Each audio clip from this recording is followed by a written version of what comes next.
नमस्कार दोस्तों। आज आपके लिए मैं एक बहुत ही इंटरेस्टिंग टॉपिक लेके आया हूँ कि हमें ज़िंदगी में गुरु की ज़रूरत क्यों पड़ती है। चाहे वो कोई दुनियावी काम ही हो या फिर हमारी वो पढ़ाई से कोई रिलेटेड काम हो या हमें अपना जन्म सफल करने के लिए जो हमने अपना एक व्यवसाय चुनना है जिससे हमने पैसे कमाने हैं, चाहे वो हो, हमें हर क्षेत्र में एक गुरु की ज़रूरत पड़ती ही पड़ती है। दोस्तों, अब गुरु के बारे में मैं बताऊंगा गुरु असल में होता क्या है। आप देखो, बचपन में जब हम लोग अपने बच्चों को स्कूल में भेजते हैं, जैसे हमें हमारे माता पिता ने स्कूल में भेजा, तो हम जब स्कूल में जाते हैं और हम गुरु की शरण में जाते हैं तो सबसे पहली बात ये होती है कि हमारे पेरेंट्स कभी भी ये नहीं पूछते स्कूल में जाके कि आपके स्कूल में कितने हिंदू, कितने मुसलमान, कितने सिख, कितने ईसाई गुरु पढ़ाते हैं। आप समझ रहे हैं दोस्तों मैं क्या कहना चाह रहा हूँ। हमारे पेरेंट्स और हम भी अपने बच्चों को जब स्कूल में डालते हैं, हम कभी नहीं पूछते कि किस धर्म का गुरु आपके स्कूल में पढ़ाता है, क्योंकि मुद्दा दोस्तों पढ़ाई होती है, मुद्दा धर्म नहीं होता है। गुरु का कोई धर्म नहीं होता है, गुरु का ज्ञान होता है। तो इसीलिए कबीर साहब ने भी बोला है, जात ना पूछो गुरु की, पूछ लीजिए ज्ञान, मोल करो तलवार का, पड़ी रहने दो म्यान। म्यान दोस्तों जिसमें तलवार रखी जाती है, वो काफ़ी सुंदर होती है, हरी, पीली, नीली, अलग अलग तरह की डिज़ाइन उस पर बनी होती है। लेकिन दोस्तों वो कितनी भी सुंदर क्यों ना हो, लड़ाई में वो काम नहीं आती। लड़ाई में वो काम नहीं आती, वो एक भी शत्रु को मार नहीं सकती, क्योंकि उसमें धार नहीं होती दोस्तों। तो धार होती है ज्ञान की, ना कि जात पात की। कबीर साहब कहते हैं, कभी भी किसी गुरु का धर्म जात मत पूछो, ये पूछो कि उसमें ज्ञान क्या है, वो किस ज्ञान की बात कर रहा है। दोस्तों ये बहुत ज़रूरी है कि हमारी ज़िंदगी में गुरु बचपन से ही आए, तभी हमारा जन्म सफल हो सकता है। अगर हमें कोई गुरु ना मिले तो हमारी क्या हालत होती है, आप खुद समझ सकते हैं। जो हमारे जो अक्षर हैं, जो हम बोल रहे हैं, ये अक्षर तक गुरु हमें बोलना सिखाता है। हम कुछ अक्षर घर में सीखते हैं, कुछ प्रोनाउंसिएशन अक्षरों की हमें गुरु सिखाता है, जैसे कल, कल, कमल, कमल, कितना कुछ सिखाया जाता है हमें गुरु के द्वारा। तो सोचो कि हम ये अक्षर बोलने के भी काबिल नहीं हैं ढंग से, अगर हमें गुरु ना मिले तो। क्योंकि अगर हम बोलने के काबिल होते तो गुरु कभी भी इन चीज़ों पे हमारा समय बर्बाद ना करता। लेकिन गुरु एक एक साल तक हमें यही पढ़ाता रहता है, यही समझाता रहता है कि कैसे किस अक्षर को बोलना है, और गलती करने पे हमें डांट भी पड़ती थी। जिसका मतलब ये नहीं था कि गुरु हमसे नफरत करता है, हमें डांट रहा है। इसका मतलब ये था कि गुरु हमें तराश रहा है, हमारी गलतियों को सही करके वो हमें सही रास्ता दिखाता था। तो दोस्तों आज जो हम छोटे छोटे अक्षर से लेके बड़े बड़े अक्षर तक जो बोलते हैं, अलग अलग भाषाएं बोलते हैं, ये सब गुरु की ही महिमा है, गुरु का ही प्रताप है। तो इसलिए जिंदगी में जिसके गुरु नहीं होता, उसका जीवन कभी शुरू नहीं होता। एक बार अकबर ने बीरबल से पूछा कि हे बीरबल, क्यों भारत में ये गुरु प्रथा चलती है, क्यों तुम लोग हमेशा गुरु पर ज़्यादा जोर देते हो। अल्लाह ने सबको बराबर बनाया है, इसलिए मुझे नहीं लगता कि गुरु की कोई ज़िंदगी में आवश्यकता होती है। बीरबल उस वक्त तो खामोश रहा, लेकिन उसने महाराज से कहा कि महाराज आप ऐसा करो, मुझे 5 साल का समय दो, मैं आपको बताऊंगा कि गुरु की ज़रूरत क्या होती है। तो क्या हुआ, 2 बच्चे पैदा होते हैं। उन बच्चों के पैदा होते ही बीरबल उन बच्चों को, एक को तो अपने शहर में रखता है और दूसरे को जंगल में एक छोटी सी कुटिया बनाकर एक सिपाही की ड्यूटी लगा देता है कि इसको वहीं पे रहना है और इसको खाना पीना देना है, पालना है, लेकिन इसके साथ बात नहीं करनी है, इसको बोलना नहीं है कुछ भी, ना ही इससे कुछ पूछना है। तो 5 साल बीत जाते हैं दोस्तों। 5 साल 6 साल के बाद जब वो बच्चे राज दरबार में बुलाए जाते हैं, तो एक बच्चा तो बहुत तालीम के साथ राजा को सलाम करता है और उसकी गुणगान करता हुआ उसको प्रणाम करता है, बाकियों का आदर मान करता है। लेकिन जो जंगल वाला बच्चा होता है वो आके जानवरों की तरह हरकत करता है, उसको बोलना कुछ नहीं आता होता क्योंकि कभी बात नहीं की होती किसी से। तो वो बंदर की तरह कभी इधर छलांग मारता है, कभी उधर देखता है, कभी कुछ करता है। तो राजा हैरान होता है देख के, कहता है बीरबल इसका क्या मतलब है, ये क्या दिखा रहे हो मुझे। तो बीरबल कहता है कि महाराज जी ये आपके उस सवाल का जवाब है कि गुरु जिंदगी में क्यों ज़रूरत होती है गुरु की। आपने कहा कि अल्लाह सबको बराबर बनाता है, सबको एक सी नियामतें देता है। इन दोनों को भी एक सही बनाया था, लेकिन देखो एक की ज़िंदगी में तो गुरु आ गया और दूसरे की ज़िंदगी में गुरु नहीं आया। तो देखो कैसा ज़मीन आसमान का अंतर हो गया। हालांकि ये दोनों अल्लाह ने बराबर ही बनाए थे।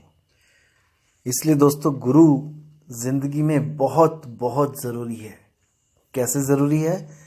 जैसे सब्जी में नमक। आप 500 रुपये किलो की सब्जी भी लेके आ जाओ, अगर आपने उसमें नमक नहीं डाला तो आपके गले से नीचे नहीं जाएगी, आपको वो स्वाद नहीं लग सकती। चाहे उसमें एक चुटकी नमक ही डालना है, लेकिन वो गुरु एक चुटकी नमक का ही काम करता है ज़िंदगी में। बिना गुरु के ज़िंदगी बेस्वाद होती है, चाहे वो कोई भी क्षेत्र है।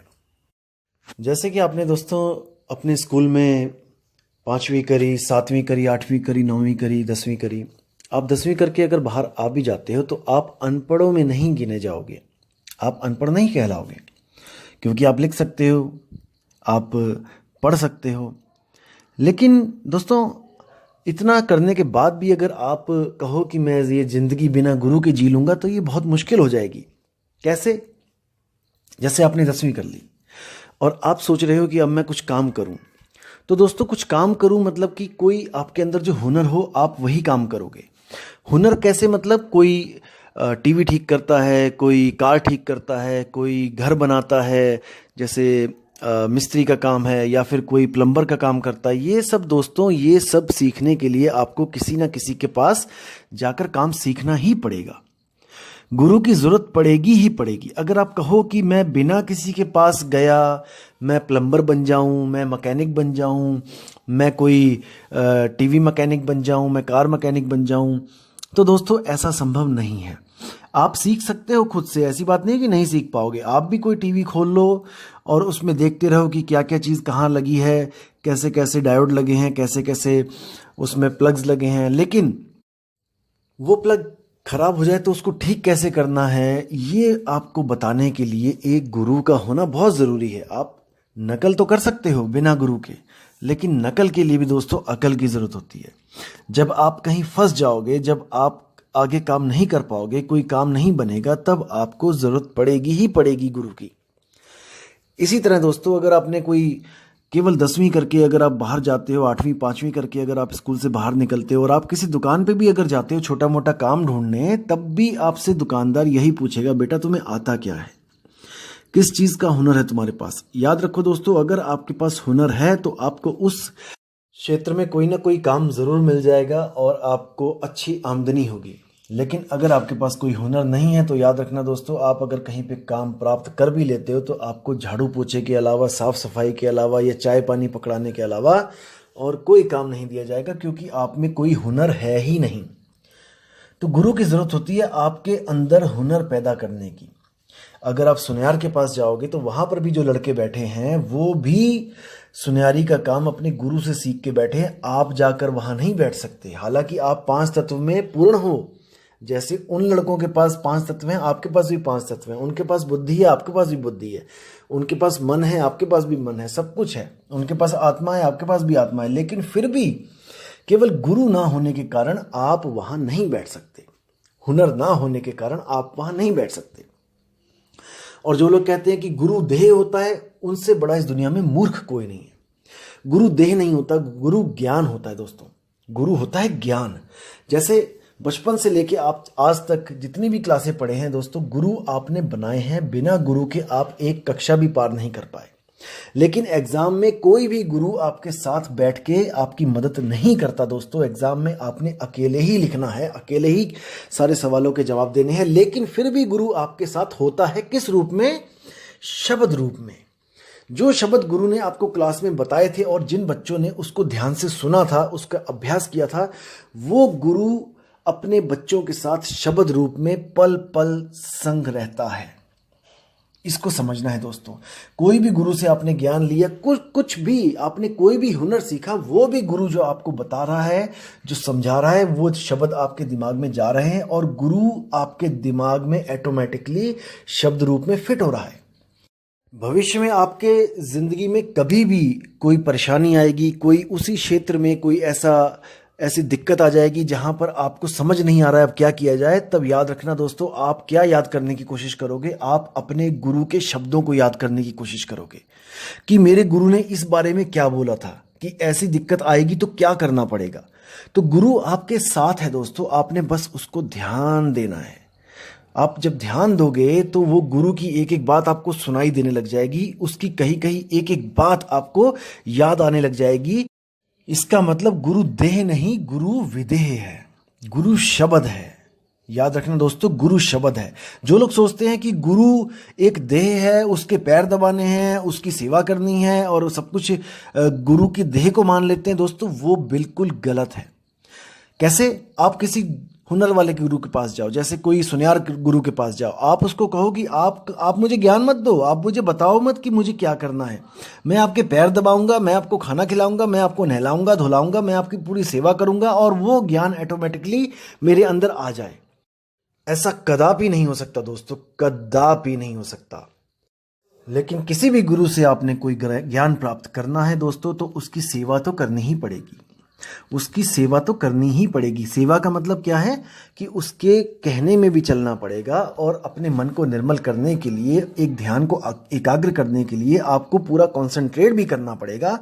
अगर आपको नहीं यकीन है तो आप किसी दुकान पे जाकर काम सीख के देखो दोस्तों। जैसे ही आप वहां पे जाओगे तो आपको वहां झाड़ू भी लगाना पड़ेगा, पोछा भी लगाना पड़ेगा उस दुकान पे, हर काम जाले भी उतारने पड़ेंगे, वहां पे सब कुछ करना पड़ेगा केवल उस ज्ञान को सीखने के लिए।